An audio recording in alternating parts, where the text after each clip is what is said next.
Hi guys, this is Justin Craper from Rocky Bottom Recovery. Hope you guys are doing okay today.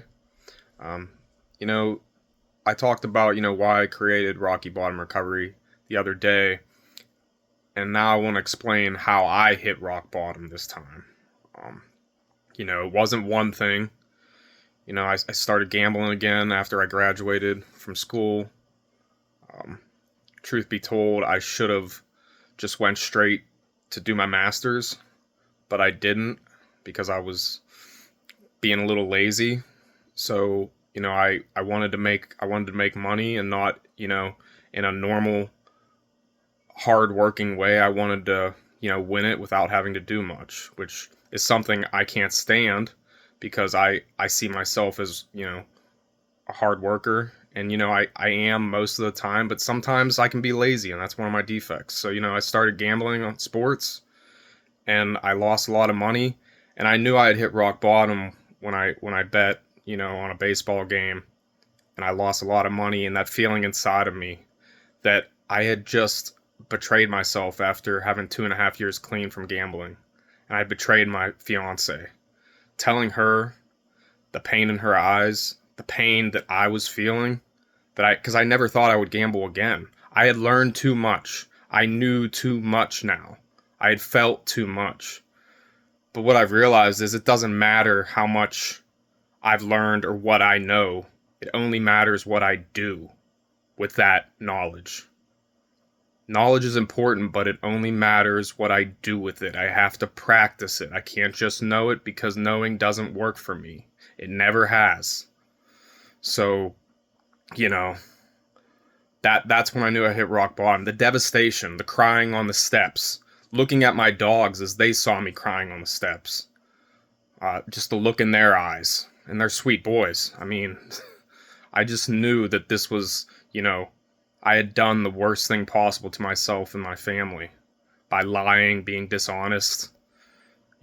Honesty is so huge for me. I cannot be sober if I'm not honest. And I thought, I was like, after I lost for a quick moment, I was like, you know what? I don't have to tell her, because if I tell her, she's going to leave me. But then I realized, I was like, I can't get sober if I'm dishonest, because if I just don't tell her and try to get sober, it doesn't work, because the first rule for me of getting sober is to be honest. So, honesty is a huge part. And you know, how I've done this the last almost 5 months to be sober is, I went to a lot of meetings, honest about everything, even the stuff I don't want to be, because sometimes I want to make little white lies, and it's more comfortable than, because I think I'm going to get like confronted with a, confrontation. It's going to be uncomfortable. Like, I can't deal with it, right? Well, that's just not true at all. Most of the conversations I have in my head never happen anyway. So I don't know why I keep doing it. Let's practice. We're going to practice on working with that. But, a lot of meetings, a lot of talking to sober friends, accepting that I'm not all good like my ego wants to think. I'm not all good.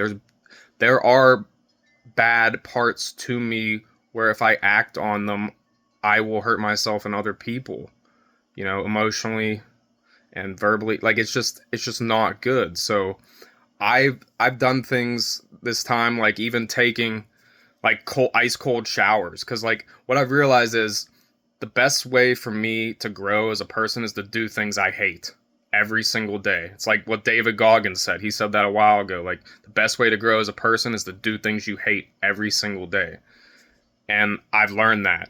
I will take ice cold showers in the winter for 10 minutes, and I can't stand it, but like, it helps me heal physically from working out at the gym, but it also makes me a little bit like tougher, because one of my problems is I haven't been tough enough and I need to develop a thicker skin.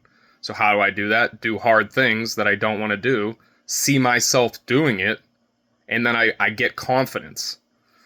Doubling my workouts at the gym. I would do 24 sets of 250 reps. Now I'm doing 48 to 52 sets of 650 to 700 reps. Like, literally breaking my body so I can free my mind.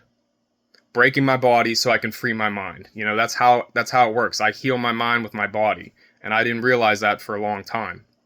And I've learned that from spiritual teachers and other people. I did not come up with that myself. I do not come up with a lot of this stuff by myself. Those things, have really helped me. Writing down in a journal my worst fears, or the mistakes I made today and how I corrected them. Did I apologize? It's very important for me to apologize the same day I make a mistake to the person that I make a mistake to. Because one, I won't be able to sleep. Two, it's the right thing to do. And three, it's how I grow as a person, and it makes it easier to do it next time. Because if I avoid the apology and just like, no, I can't do that, I listen to the feeling like, no, you can't do that, you're seen as weak, then I'm never going to grow, I'm never going to get better. So my breaking point was me relapsing back into old thought patterns, thinking I didn't have to keep going to as many meetings, thinking I didn't need to keep doing the healthy things I was doing because I knew enough. I knew enough that I didn't have to do these things. Well, it's just not true. Knowing, it's not enough. It's only enough when it's combined with the action taken. And that's a huge thing I've learned. So, and how a big part of me, why I got sober this time is, I wanted to help other people. Because a lot of my life, I've not helped other people. I've hid from it because it's uncomfortable to me, and part of me doesn't like doing it.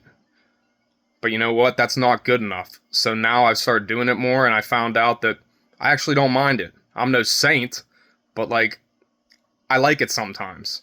It makes me feel good. It's how I stay sober. So, to end this, the last couple months, I worked on a recovery app called Lazarus. It was really important to me. I wanted to help people. I wanted to do something that I didn't think I could do, and I wanted to push through my laziness, and I wanted to do it and work hard and see myself doing it, along with helping other people. And it recently got on Google Play, and I've heard from some people that it's helped them, and that's the goal. It's the goal isn't money. It's free. You can use it for free. And that's just a little bit background on me. Sometimes I think that I work hard enough, so I shouldn't have to work harder or have to do certain things. And that's one of the big reasons I built Lazarus, because I needed to cut through my lazy bullshit and needed to help people and help myself, because that's how I grow. So if you're struggling, if you think you're weak, you've hit rock bottom, you're not weak, man. You're just getting started. You are just getting started, and you're not really starting from scratch, man. You're starting from experience. So get up, accept that you're not perfect. Accept that the parts that you don't like about yourself, that's okay, because we all have them. Say those parts kind of made you who you are, and they can actually drive you into who you want to be. And that's really important. So, next time we're going to work on actual tools, have some more conversations, and we'll get to it. All right, thanks guys. Peace.